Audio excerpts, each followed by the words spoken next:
You know the moment. You have been lying in bed and now it is time to get up. And before your foot even touches the floor, there is a calculation happening. Which side first?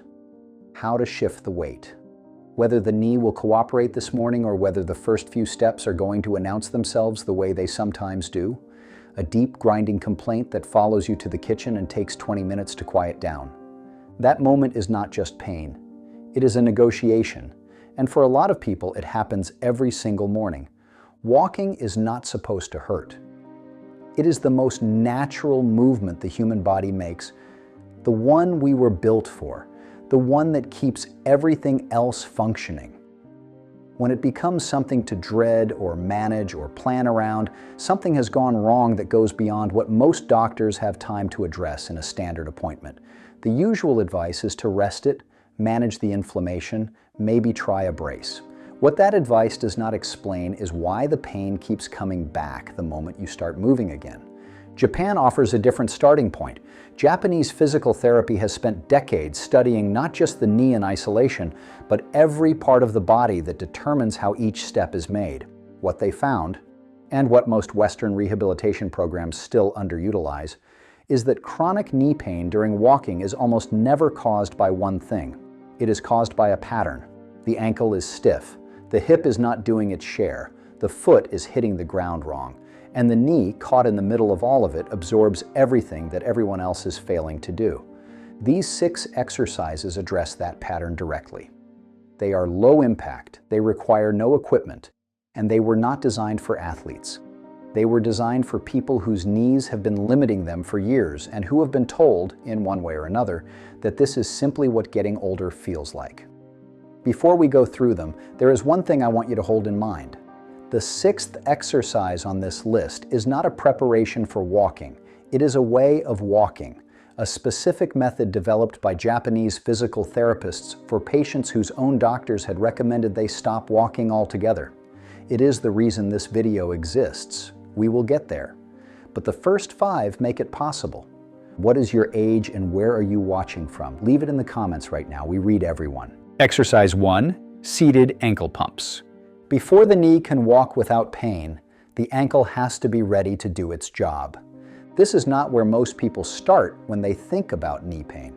The ankle feels like a separate problem, or not a problem at all. But the ankle is the first thing that contacts the ground with every step, and when it is stiff, the shock that it should be absorbing travels straight upward into the knee instead. An ankle that moves freely through its full range acts as a buffer. An ankle that has been restricted by inactivity, rigid footwear, or years of guarding a painful knee acts as a hammer. Seated ankle pumps take 30 seconds and cost nothing. Sitting in a chair with both feet flat on the floor, lift one foot slightly and flex it, pulling the toes toward you, then point it away. Back and forth, slowly and deliberately, 20 times per foot. Follow that with 10 slow circles in each direction. The goal is not to stretch anything aggressively. The goal is to remind the ankle of its full range and to get the blood and fluid moving through the joint before any weight goes through the leg. Japanese physical therapists prescribe this before every walking session. Not as a warm-up in the general sense, as a specific preparation for the ankle's role in protecting what comes above it. Do this seated at the edge of your bed before you stand up in the morning, and the first steps of the day will feel different within a week. The ankle is now ready to receive load. The question is whether the muscle above the knee is ready to control it. Exercise 2, towel roll wall, sit. Place a rolled towel or a folded blanket, roughly the same thickness as your fist, behind one knee before you read another word. That detail matters more than anything else about this exercise. The standard wall sit compresses the back of the knee joint. For someone with healthy knees, that is not a problem. For someone with chronic knee pain, it is the reason wall sits have felt uncomfortable in the past and why they may have been abandoned. The towel changes the geometry. Pressed between the back of the knee and the wall as you slide into the sitting position, it creates a small amount of space in the joint, just enough to shift the load forward into the quadricep, where it belongs, and away from the compressed tissue at the back. Stand with your back against a wall, feet shoulder width apart, the rolled towel positioned behind one knee. Slide down until that knee is at a comfortable angle, a modest bend, not a deep squat. Hold for 15 seconds, slide back up, switch legs, 2 rounds per side, once daily. The hold is isometric, meaning the muscle works without the joint moving. This is the safest way to build quadriceps strength in a knee that hurts the moment it bends under load. The joint stays still, the muscle does not. And over weeks, that muscle becomes capable of something it has not been doing, absorbing the impact of walking before it reaches the joint. Strength in the muscle above is essential, but strength alone does not fix a walking pattern that has been compensating for pain for years. That requires something different. Exercise 3. Step through walking drill. When a knee hurts, the body protects it. The stride shortens, the weight shifts to the other side, the heel barely lifts. Over time, this protective pattern becomes the default, even on days when the pain is manageable, because the nervous system has learned to expect the worst and adjusts accordingly. The walk becomes hesitant. The knee takes uneven load with every step, and ironically, that shortened, guarded stride causes more joint irritation than a full, natural one would. Japanese physical therapists call this pattern-breaking work, and they approach it with deliberate slowness. The step-through walking drill is performed over a distance of just a few meters, the length of a hallway, the space between 2 rooms. The instructions are simple but specific. With each step, consciously lead with the heel. Let it contact the ground first, then roll forward through the arch and push off from the ball of the foot. Exaggerate the motion initially, it will feel theatrical. That is correct. 10 slow lengths of your hallway, once daily, concentrating entirely on that heel-to-toe sequence. No rushing, no multitasking. The brain needs repetitions to rewrite a movement pattern, and the only way to give it those repetitions is to perform the movement with full attention rather than on autopilot. Traditional Japanese walking culture, whether the measured pace of a temple garden walk or the deliberate footfall of martial arts practice, has always emphasized conscious contact with the ground. The foot is not something to get past quickly on the way to the next step. It is the foundation everything above it depends on.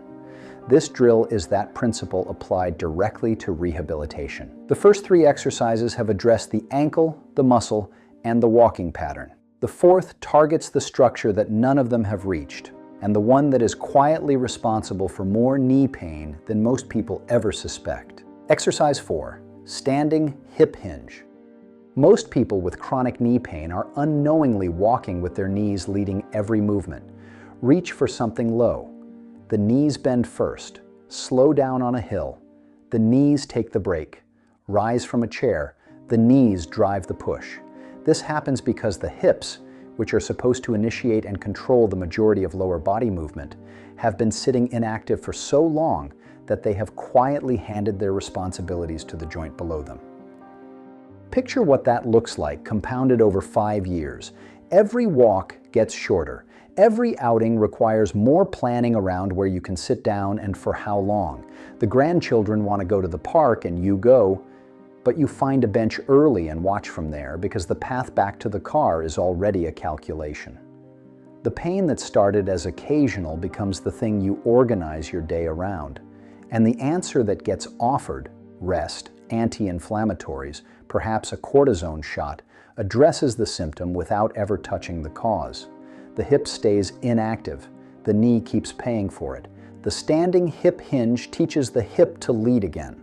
Stand behind a chair with both hands resting lightly on the back. Keeping a soft bend in the knees and your back straight, push your hips backward, as though someone has attached a string to your belt and is pulling it toward the wall behind you. Hold for 2 seconds. Return to standing by driving the hips forward. 10 repetitions, twice daily. The knee barely moves during this exercise. That is the point. The hip is doing the work, and the body is relearning which joint is supposed to be in charge. Western rehabilitation has historically strengthened the knee in isolation. Japanese physical therapy corrects who is giving the orders. The hip hinge restores the engine. The 5th exercise addresses the road the engine is driving on. Exercise 5, Toe heel rocking. Stand behind a chair, hands resting lightly on the back. Rise onto the balls of your feet, heels off the floor. Hold for 2 seconds. Lower back down. Then shift your weight in the opposite direction, lifting the toes while rocking onto the heels. Hold for 2 seconds. Back and forth, 10 repetitions each direction, once daily. What this exercise is training is the full mechanical chain from foot to knee, the way weight moves through the foot during each phase of a step, and whether every part of that chain is participating or leaving the work to whoever is paying attention. Most people with knee pain have lost range at both ends of this movement. The calf is tight, so the heel rise is restricted. The shin muscles have weakened from underuse, so the toe lift barely happens. The foot hits the ground as a single flat unit rather than rolling through its natural sequence, and the knee absorbs the difference. Japanese rehabilitation physicians have observed that patients who restore this rocking motion consistently, even just once daily for 4 to 6 weeks, report a noticeable change in how their foot feels contacting the ground during a walk. Not a dramatic change, a quieter one. The step feels more even. The impact feels more distributed. The knee stops being the first thing they notice. Now the 6th exercise takes all of that and puts it into motion. On the street, in the park, wherever you walk. Exercise 6, the Kinugasa walk.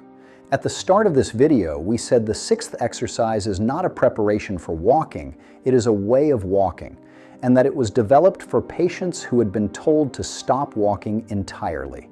That is worth sitting with for a moment. Not as a dramatic claim, as a practical one. There are people watching this right now who have been advised by a well-meaning physician to reduce their walking because the impact is aggravating their knee. That advice comes from a real place. Impact through a knee that is already inflamed and struggling does cause damage. The problem is that the alternative, stopping, accelerates the very deterioration it is trying to prevent.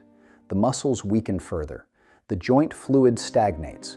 The walking pattern, already compensating, calcifies into something that will cause more pain when walking resumes, not less. Japanese physical therapists working in Kyoto developed a modified walking method as a direct response to this problem. They named it after the district where the practice first took root. The Kinugasa walk does not eliminate impact. It redistributes it so completely that patients who could not tolerate normal walking found they could walk again and walk further than they had in years. The method has 4 components, and all 4 must be present for it to work. First, shorten the stride. Not shuffle, shorten. The foot should land directly beneath the hip, not out in front of it. When the foot lands ahead of the body, the knee must absorb a braking force with every step. When it lands beneath the body, that force disappears almost entirely. Second, soften the knee. The leg should never be fully straight at the moment the foot contacts the ground. A slight continuous bend acts as a natural shock absorber. It is the difference between landing on a spring and landing on a locked rod. Third, engage the arms. Gentle, natural arm swing. Opposite arm to opposite leg activates the muscles of the trunk and redistributes some of the load away from the lower body with every stride. Most people with knee pain have stopped swinging their arms without realizing it, as the body tightens against anticipated discomfort. Fourth, set the pace deliberately. The Kinugasa walk is slow, not because speed is the enemy, but because a slower pace gives the hip time to lead each step correctly, the foot time to complete its heel-to-toe roll, and the knee time to respond rather than simply absorb. Speed can return. It follows capacity, not the other way around. Begin with 10 minutes of Kinugasa walking on a flat surface, a park path, a quiet street, the perimeter of a car park. Pay attention to all 4 points: stride length, knee softness, arm swing, pace, and let the attention itself be the exercise. Over 2 to 3 weeks, the mechanics will become habitual and the monitoring will no longer be necessary. At that point, the walk is working on its own. Now, let us bring all 6 together. Seated ankle pumps come first, every morning before you stand. They prepare the ankle to absorb rather than transfer. The towel roll wall sit comes second. It rebuilds the muscle above the knee without putting the joint under load. The step-through walking drill comes third. It rewrites the walking pattern that pain has distorted. The standing hip hinge comes fourth. It returns the hip to its rightful role as the engine of every movement. Toe-heel rocking comes fifth. It restores the full foot-to-knee chain so no part of the ground contact is missing.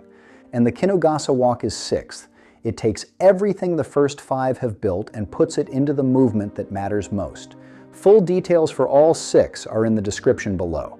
Save it or share it with someone who gets up every morning and does the calculation before their feet hit the floor. Walking without pain is not a young person's privilege. It is a mechanical outcome, and mechanics can be changed at any age with the right inputs in the right order. Japanese physical therapy has understood this for decades. These 6 exercises are that understanding made practical for wherever you are starting from. Which one will you try first? Leave it in the comments. And if someone in your life has quietly started limiting where they go because of their knees, share this with them. It costs them nothing, and it might give them something back they thought was gone for good. We will see you in the next one.